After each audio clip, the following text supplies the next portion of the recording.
Alrighty, welcome back to the Outer Wilds. Today we descend into the Zero-G Cave, which is such a cool thing. I want a Zero-G Cave. Okay, flashlight. Right stick, okay. I will never get used to controllers. Never, ever, ever. Ever. I'm a keyboard and mouse guy. Have been since I was little. Ooh, pickaxe. So yes, if we do a little bit of jumping here, you see we'll jump really high. But that's because we're way, way down towards the center of the planet. So the closer you get to the center of the planet, the closer you get to the center of the mass, and the lower the gravity gets. Because there's less mass pulling you down, and the gravitational attraction is just more distributed. Alright, let's suit up. And now, see? 0.3 gravity. G's. Or, well, 0.3 times normal gravity. So, let's go up. Okay, wasn't quite enough. So, up, up, up, up, up, up, up, up. There we go. Alright. Pretty awkward shaped knife handle. You've got a lot of like whiskey or something down here.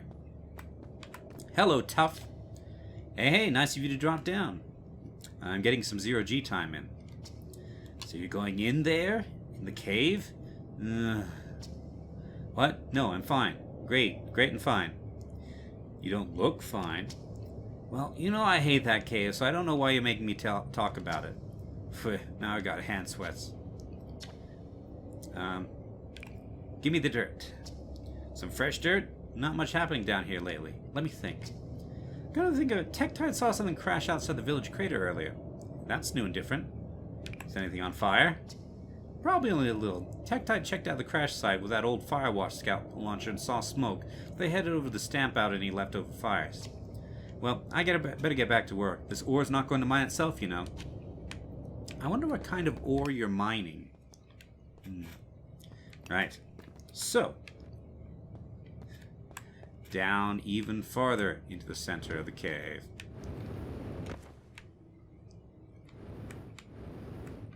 Now we're, okay, 0.1, so 1/10 of normal gravity. Oh yes, and down to the very center. Right.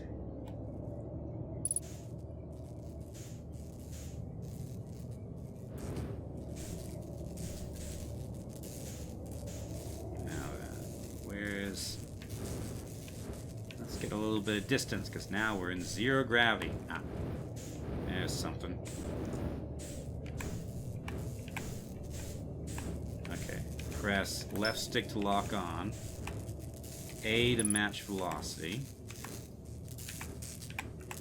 Okay, get nice and close. Hold to repair. Okay.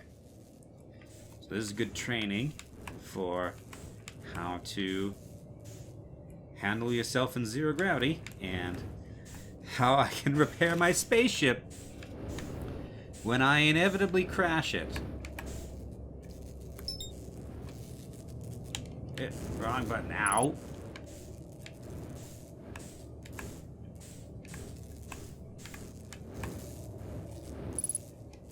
Alright. Velocity matched. Repair. And I like the tape.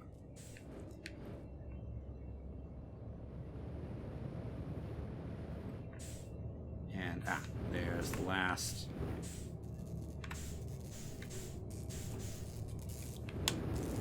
Okay, left and A, hold and repair.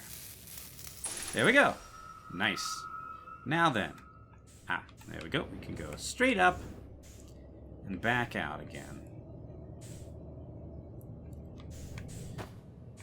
Or we can hit the wall. Either one's fine. Alright, training simulation complete. Okay. Now we have slight gravity. Not much, but slight. What happens if I Okay, go right through the rope.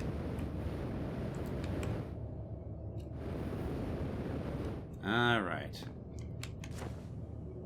Now we're back at 40% gravity. See you, Tough. Excuse me. See you. There we go. Right. Put the suit back. There we go. So right stick for flashlight. Okay. Zero G cave is a cool thing.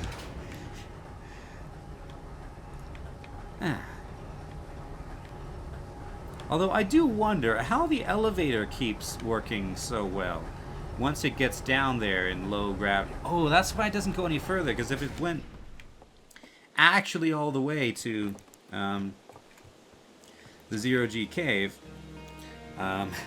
it would stop working. I guess momentum would carry it still. Nicely done. Of course, it'll be a little more stressful when you're hurtling through space, but just remember your training and try not to hit anything big. I can see that you're itching to get off this rock, so go get the launch codes from the observatory and get out of here already. Best of luck out there, and hey, try to avoid getting yourself killed now that I put so much time into training. You got it? Do you have anything else to say? No. Alright, see you, Gossin. Right. Ooh. Hi, come say hi to your old flight coach before you launch. I've got Zero G training set up if you want a refresher. Nice. Okay. Well, we've just done that. Anything interesting in the sky? Ah, that's the drum that I was hearing. And over... There's Giant's Deep.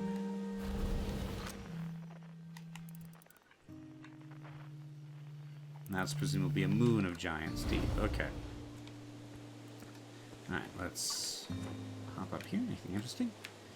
Nah, just some slightly colorful plants. Alrighty. Onward, onward. I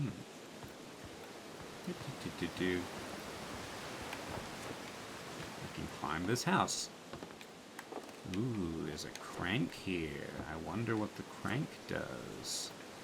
And there's a valve here. Now, I'm not saying that these are going to be part of a puzzle, but my video game sense is telling me that they are. Cranks and valves usually are part of a puzzle. Alright, here we are, the observatory.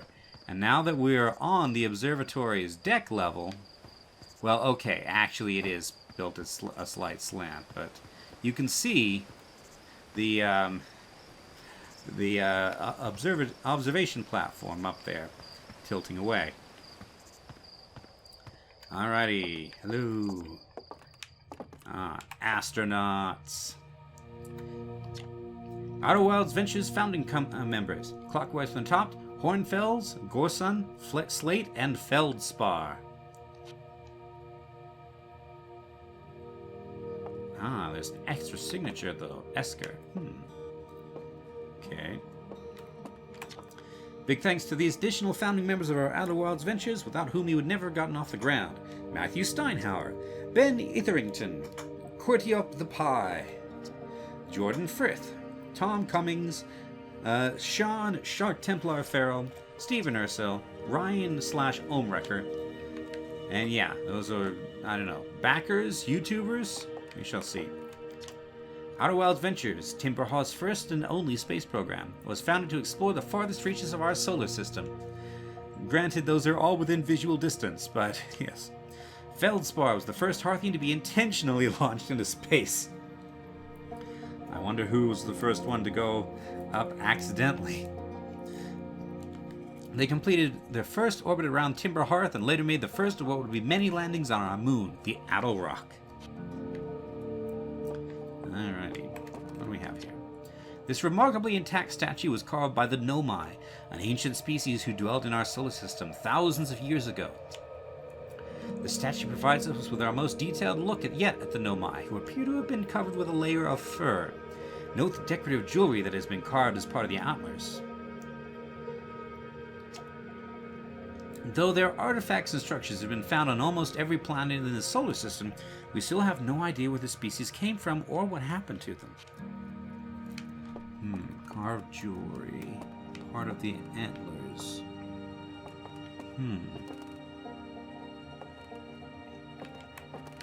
Hello, Hal. Hey, it's my favorite astronaut. Launch day at last, huh, buddy? It's the translator tool's inaugural flight, too. I'm so excited, it's making me nauseous. Just think, you'll be able to translate any Nomai text you want, anywhere you are. The two of us put a lot of hours into inventing that tool, so don't break it, okay? Oh, geez, do not break it. Ignore me, okay? I'm just nervous. I'm not even the one going into space. How are you feeling? I'm terrified. I'm going to crash immediately. Don't let me make you nervous. You've been training for this day since we were hatchlings, remember? You'll do great, I promise. So what's the dirt? You here to see the new Nomai statue? Of course. I knew you'd want to see it before you head off. Hornfels just finished prepping it for display today. Amazing, isn't it? It makes me wish we could see what real live Nomai looks like. But I guess this is as close as we will ever get. Check it out. Looks like they had fur. Fur is weird. These guys, of course, are completely hairless, as far as I can tell. This is the first fully intact statue ever found, you know. And for how old it is, it's in great shape. Geez, I got a little carried away there. Go on, you have a ship to launch. Take care of yourself out there, you hear? Okay, anything else to say? Where did the statue come from? From Giant's Deep. Gabbro fished it out of the ocean and brought it back here for study. Interesting. So the only intact statue comes from Giant's Deep, deep in the ocean. Why did the others not survive? Hornfels doesn't know much about it yet, just that it's crazy old and super tough. I wonder why the Nomai carved it. Apparently Gabbro went back to Giant's Deep to try to learn more about the statue. Maybe they'll find some answers there. Why did the Nomai make this statue, do we know? Good question. So, Gabbro found this fully intact statue on Giant's Deep, right? Well, Hornfels told me it's made from the same type of special stone as the partial statue Chirp brought back from the Hourglass twins. That's why when Gabbro, shipped the Giant's Deep statue, that stone fragment was repurposed for your ship's computer. Wait, what? Oh, so a fragment of the stone from this statue is now powering my ship's computer. Okay. Maybe the statues were made for storing information? Tell me about Gabbro. Gabbro said they were going back to Giant's Deep to wherever they found that Nomai statue. One of the islands, I think. You remember Gabbro plays a flute, right? Like, all the time? I bet your signal scope could find them really easily. If you do see Gabbro, say hi for me. Think I'll discover anything cool in space? Hey, you never know. And maybe you'll be the one to solve the mysteries of the Nomai. Or maybe you'll discover a new type of rock or something. But honestly, as long as they don't end up naming new safety equipment after you, I'm sure you'll have done a great job. Alrighty. Thanks, Hal. See ya. Alright. Nomai statue. Kinda goaty, aren't they? Right. So, speaking of the Nomai, this piece of Nomai writing was essential to deciphering their unique language. Although this text is linear, Nomai text often branches off from a central point. Interestingly, each branch tends to be written by a different author. Okay, so here's the translator. I can hold to translate. Okay. We're nearly ready. Felix and I have finished construction, and she says calibrating the device won't take long. Fortunately, wait a minute, so that was Cassava. Felix. The Adelrock's lack of atmosphere will make calibration simple. After all this time, I'm thrilled to finally resume our search. Okay. Now, their text is interesting. It looks almost like molecular bonds or constellations. Granted, constellations aren't actually there. They're just patterns we project onto the stars. Interestingly, when I run the use the triggers, this this moves. Okay. What do we have here? Aside from the dwellings and structures they built, the Nomai also made art. This decorated pottery was discovered in Brittle Hollow. Rectangular pottery, interesting choice. Some ancient Nomai art depicts strange animals, foreign celestial objects, and other subjects that can't be found anywhere in our solar system, which makes us wonder whether the Nomai originated elsewhere in the universe or simply had vibrant imaginations. Were the Nomai born in our solar system? Or were they born among the stars and planets? And if they were, how and why did they come here? These are just some of the questions we hope to answer through further xenoarchaeological expeditions. Now we got a skeleton. Nomai skeleton.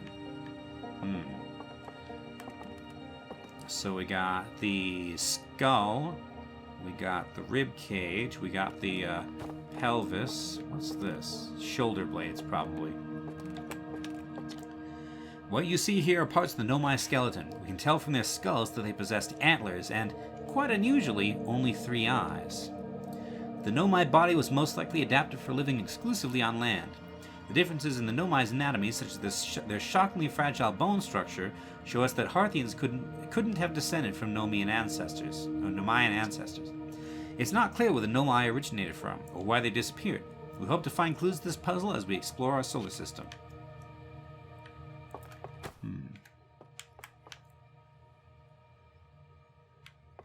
Interestingly, let me just use the signal scope. There's a cleft down the front of the skull.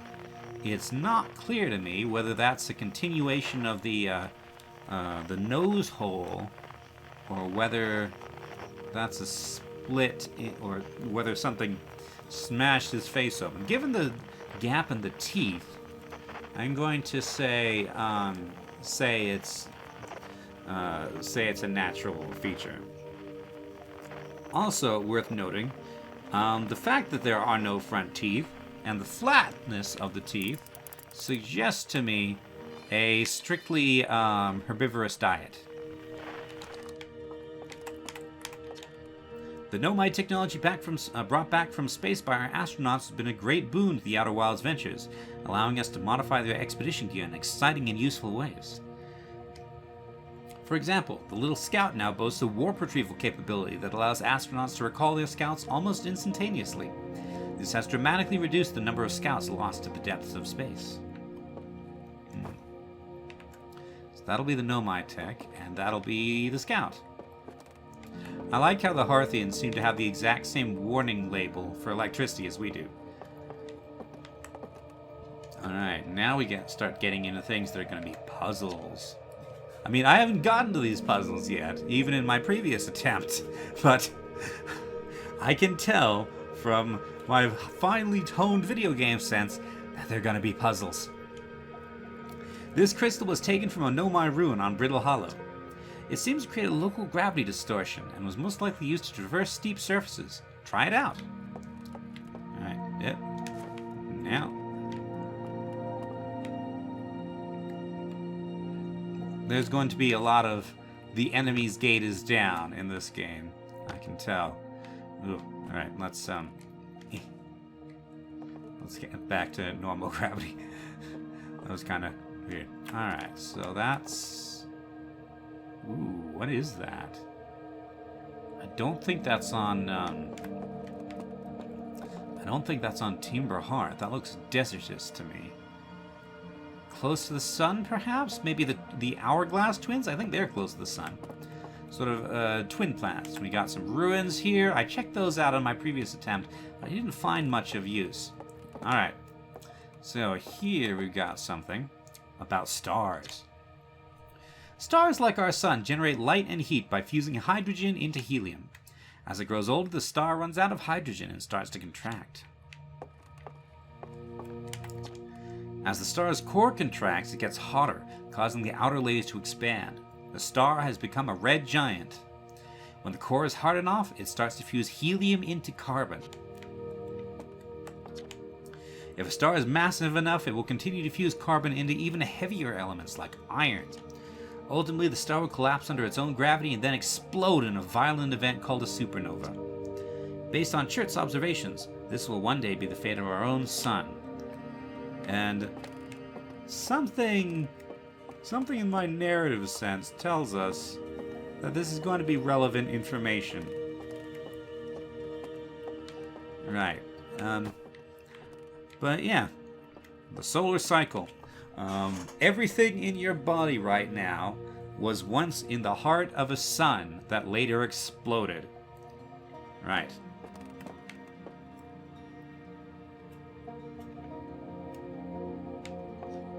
This is definitely going to be a puzzle as well. Especially since, if you go into the game's settings and tinker with field of view, it says that it can affect the game's puzzles. So, this strange rock moving around in this grotto appears to react to conscious observation. The level-headed among us realize that there must be some sort of optical illusion at play. But Gabbro claims the rock exists in all possible states until it is observed, whatever that means. Whatever is actually happening, both sides of this debate agree that the effect is extremely creepy.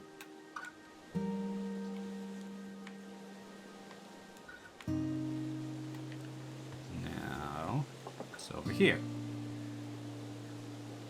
Now, if we look here and then look back, it's still there. Okay. And now it's there. And there. There. There. Yeah.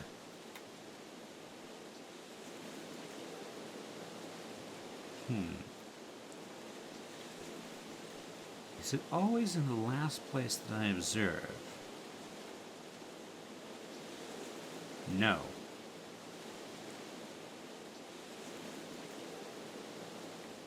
No, it is not always in the last place I observe. But yeah, this rock that knows when it's being watched. Here's a friendly looking thing, isn't it? This anglerfish specimen was found attached to the landing gear of one of our ships that flew close to Dark Bramble. It appears well suited to living in dark places with minimal atmosphere. Right. Dark Bramble, huh? I have a feeling I'm going to run into you guys when I go looking for, was it Feldspar? That was, we heard his harmonica, even though nobody's heard from him for a long time. Something tells me they're gonna be bigger than this. Alrighty. Watch closely. These balls move on their own. The ground is perfectly level, so what do you think causes the spooky motions? The answer is the moon. As it orbits our planet, the Addle Rock's gravity pulls on objects from different directions. In fact, it's pulling on you right now. So we may at some point have to take tidal forces into consideration. That's what that is, by the way. Tidal forces. Okay, there's an observatory. Radio telescope, perhaps. Somewhere on this planet, probably. Coming soon. Future site of our next exhibit. If you've enjoyed your time with the Outer Wilds, please consider supporting our planned museum expansion. Our quest to explore the furthest reaches of our solar system wouldn't be possible without generous visitors like you. We thank you profusely for your support, and we hope to see you again soon. I suspect this is for the expansion pack, which I don't have. But, we shall see, I suppose. Okay. Excuse me. It is 12:34 a.m. And now we're in the observatory part of the observatory.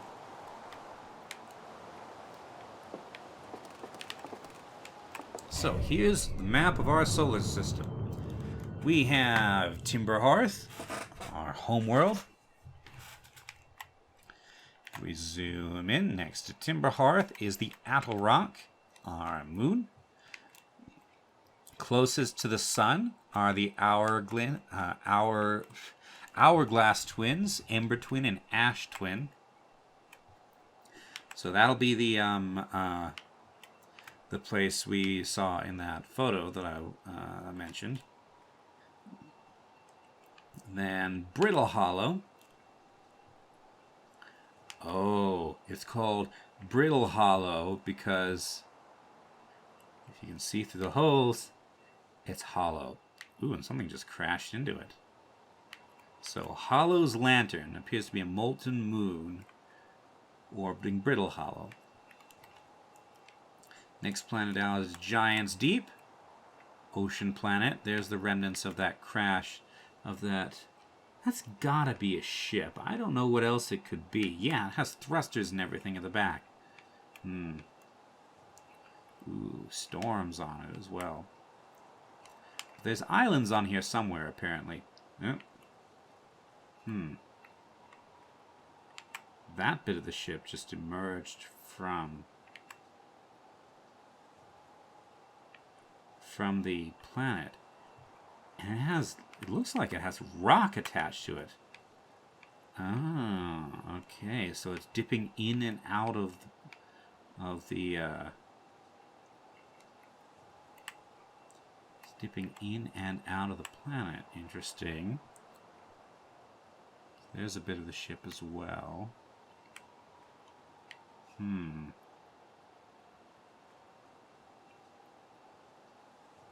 Okay, so some of these things appear to have some sort of... Is it an orbit? Or is it something else? It wouldn't be an orbit that takes them in and out of the planet. They must be being thrown up into space by something. But they're only there some of the time. Okay. And then we have Dark Bramble, which appears to be an ice planet that exploded, and now it's got some sort of roots connecting it. And a moon. Else? There's something. Hold on a second. This will be that gravitational lens. Well, it's emitting light. Is this like a neutron star or something? Ooh. We've got something here. Something... at a... that has an orbit at an angle to the rest. Interesting. Oh, and I just see somewhere around here. Yeah, there. It disappears when you get close. There's a comet there. Between Giant's Deep and Brittle Hollow. Okay. Is this a telescope? I can't use the telescope. Not right now, anyway. Hornfels observations. This is incredible. At first I thought the points of light in this image were stars, but they're not. They're galaxies. And this image covers just a tiny patch of the whole sky, which means the universe contains at least 1,000 times more galaxies than we previously imagined. I think I need to sit down. So yes, this is, I don't know, I don't think this is Hubble, one of the Hubble's deep sky things, but rather an artistic analog. This is odd. According to my redshift calculations, every single galaxy in this image is moving away from us. In fact, the farther away a galaxy is, the faster it appears to be moving away. It's almost as if the entire universe is expanding. But if that's true, was everything closer together in the past? And how far back can we extrapolate? Did the universe have a beginning? And here... that's a big generator, battery, all radios, jumbo marshmallows. So that's the only food people have here. Anyway, hello, Hornsfells. There you are. I just finished pre-flight observations and local conditions are good. Time to get our newest astronaut off the ground. and you'll be our first astronaut ever equipped with the Nomai translator tool. I confess I've been giddy all day just thinking about it. We're better equipped than ever to unravel the mysteries of the Nomai. You and Hal should be very proud of your work. Tell me, what's your plan once you're in space? I'm going to learn more about the Nomai, meet up with the other travelers, go somewhere no one's gone before, start with something small, I don't know, I'm going to wing it. I'm going to learn more about the Nomai. I might have guessed as much. No sense in making a translator tool if you're not going to use it to translate anything. We barely scratched the surface of the Nomai riding in our solar system, so we still know very little about them. We've no idea if they originated here, or traveled here, or why they disappeared. That tool of yours should prove indispensable in solving the mystery of this ancient species. Well then, looks like all that's left is to send you off. All in all, it's a fine day for a launch. I am ready to die in space. I'm not one for superstition, but isn't that kind of unlucky to say it before a launch? At any rate, here are the launch codes. Try not to worry too much. Our ships are every bit as safe as Slate could be persuaded to make them. Best of luck out there. Let me know if I can help you with anything. Thanks once, fellas. Anything else you have to say? Where are the other travelers? Well, let's see. Chert is on the Hourglass Twins, Rybeck is on Brittle Hollow, and Gabbro is on Giant's Deep. And there's Feldspar, obviously, but of course we don't know where they are or if they're even still alive. Feldspar has been lost for a very long time, I'm afraid. Tell me more about Feldspar. Feldspar was one of the 4 founding members of the Outer Wilds, along with our flight coach Gosun, Slate the engineer, and me. As the ground control and later museum curator, I didn't work with Feldspar as closely as Slate and Gosun did. I can tell you Feldspar was actually absolutely fearless, though. Nothing scared him. Test piloted everything Slate built. It's a wonder Feldspar lived to see space, frankly, but they did. Flew all sorts of dangerous stunts and explored everything that they could find. And then one day they just didn't come back. We don't know what happened, or where Feldspar went, or even whether they're still alive. It's been a long time since they left. Alrighty. Thanks for the information. Take care. Right. We've got our launch codes. We're about ready to launch, but we've been going for 34 minutes, so now I think is a good time to end the episode here. Pick up with the launch during the next episode. But until then, thank you all very much for watching, and I'll see you next time. Bye!